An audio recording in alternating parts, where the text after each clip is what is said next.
طريقة عمل علبة للإكسسوارات باستخدام الأسطوانات. الأدوات: ورق فوم ملون، أسطوانات، غطاء برطمان، أسطوانة كرتون، ثقابة، مشرط، مادة لاصقة.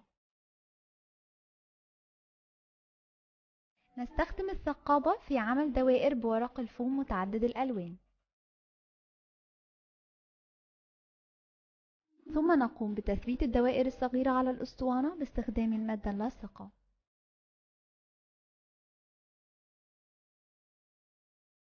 ونستمر في لصق الدوائر الصغيرة على الأسطوانة.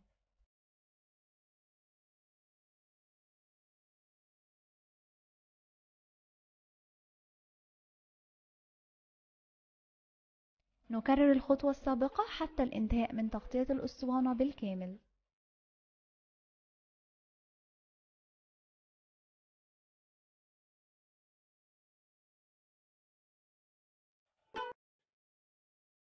ثم نقوم بتثبيت الأسطوانة الكرتون.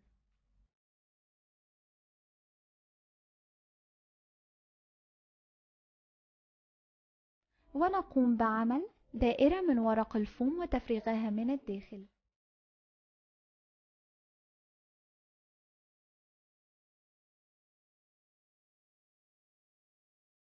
ثم نقوم بوضع دائرة من الفوم داخل غطاء البرطمان.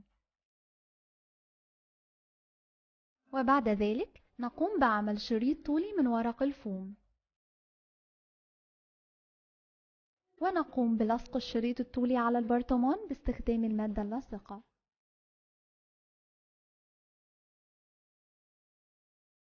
وأخيرا نقوم بتغطية الأسطوانة الكرتون بورق الفوم الملون.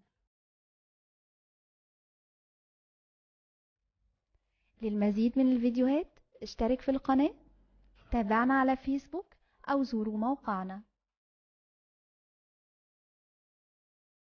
إذا أعجبتكم الفكرة شاهدوا المزيد من الفيديوهات السابقة.